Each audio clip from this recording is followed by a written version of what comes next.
All right, we're here at the preserve with Gannon Buhr. Gannon, how's it going today? Doing well. How are you? I'm doing pretty good. How's the practice been so far? It's been really windy and hot. I think that's pretty much what the tournament's going to be like. So it's good practice. Just drinking lots of water out here, and just staying hydrated is the main key. Any vibes or feeling when you pull into this property? Yeah, it's got an amazing feel. This place is beautiful, and the course is one of the best ones we play on tour. It's just so fun, and we don't have I feel like a ton of fun courses on tour. So to be able to play this is amazing, and to be on Kale's property is so awesome. And obviously we're in Prodigy land right now, so that's always a bonus. But I think the course suits my game pretty well, and I always get a pretty happy vibe from it. So I'm pretty excited for this week. Strong finish here a year ago. Are you going to be leaning back on that? Or before you answer that, what was that like? I think it was your best finish on tour to date on this property last year. So just tell us the memories a little bit. Yeah, I remember coming down the stretch. I never had a chance to win it, but I think I only ended up losing by 3 strokes. So I wasn't too far off of going to a playoff or taking it down, but I think I just need to continue that, get off to a strong start like I did last year. I had like a 10 down or something in round 1. I'm thinking 10 down is going to be a little bit better than it was last year. A couple holes are harder, just with a couple different pin placements, and I think one new hole, which is a great addition to the course. I'm thinking that I just need to do the same thing I did last year, be confident in my lines, and really just battle the wind. I think that's going to be one of the biggest things this week is who can battle the wind the best, and just stick it in the fairway, get up and down for birdies, and you'll get strokes on people. Was that feeling knowing that you were just right there, kind of a benchmark in your career, or a learning experience to see that for the first time you were right there and capable of taking one of these down?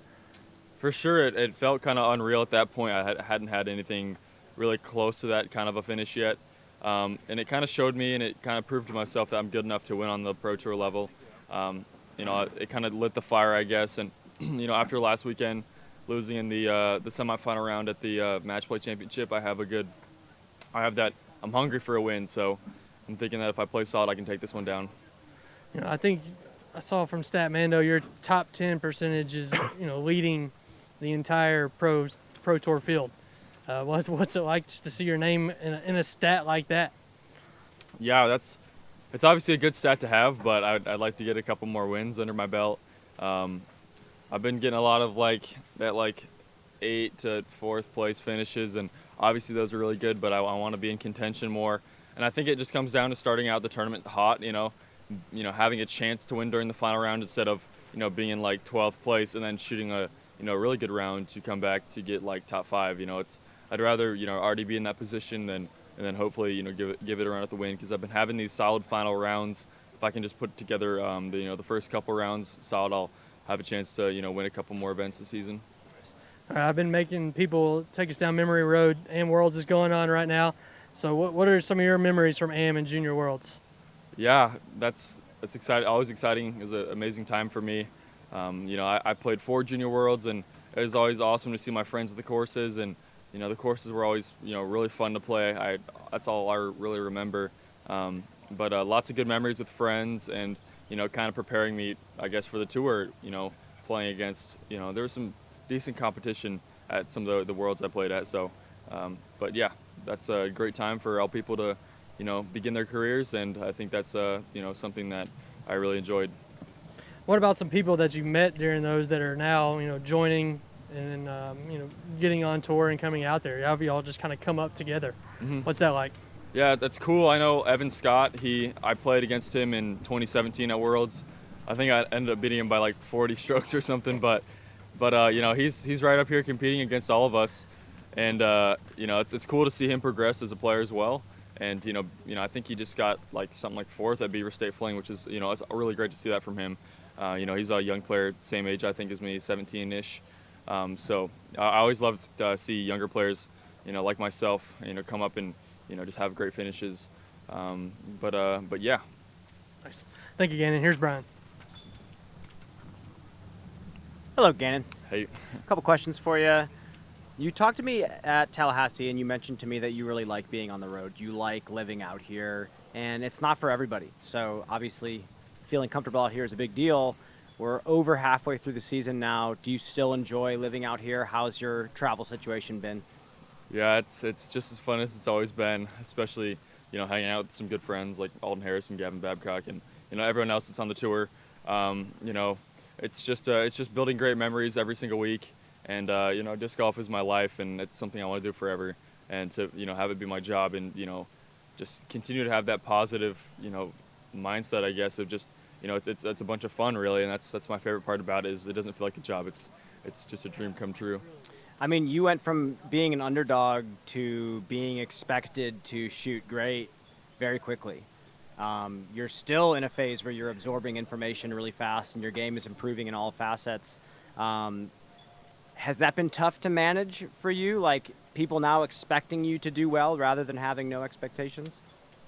A little bit. It's kind of tough for myself, getting these top tens, but never, I got the win in Santa Cruz, but that was obviously a silver series. Still had a good field, but I want to take down an Elite Series event.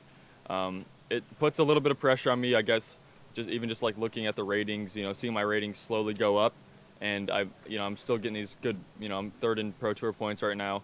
But I think maybe a little bit more pressure. Just, I see myself, in the top 5 rating, top 7 people highest rated at every event, and I'm like, surely I need to win one sometime. Mm-hmm. But it's a good feeling as well to see my hard work pay off and my progress in my game. Then snapping into focus here at the Preserve, what is it going to take for you to go from those decent finishes to taking it down by a decent amount? Yeah, I think, like I said, just I need to play good the first couple of rounds. If I can just start off on a good note, I think that I can keep that going through the rest of my rounds. The tournaments that I have done solid the first couple rounds, like Vegas, Jonesboro, I've been able to continue solid, and then there was only a couple strokes that kept me from the win. So I think that's what I need to improve on. Just keep the consistency, but just have 3 solid rounds instead of 2 okay rounds and then a really good round. Just 3 really consistent rounds. So speaking of improvement, I have one last question for you, kind of a bigger question, and you have permission to be as critical as you want. You have a fresh set of eyes. You've watched every disc golf video under the sun since you were a kid. You were a part of that generation that got to do that. Now coming into the game and experiencing all the best players in the game that you were watching coming up, what do you feel like overall in the division is the part of the game that needs to be improved the most? What do you think has the most room?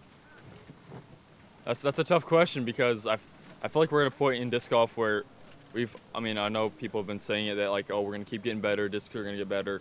But like that hasn't happened. I feel like we've kind of reached that. We've set the tone. We've set the the peak of where you need to be if you want to be winning these tournaments. And 5 years ago we had about 4 to 10 people. That's a weird range, but that could win an event. And now it's like anybody can win any week. So I feel like that's tough.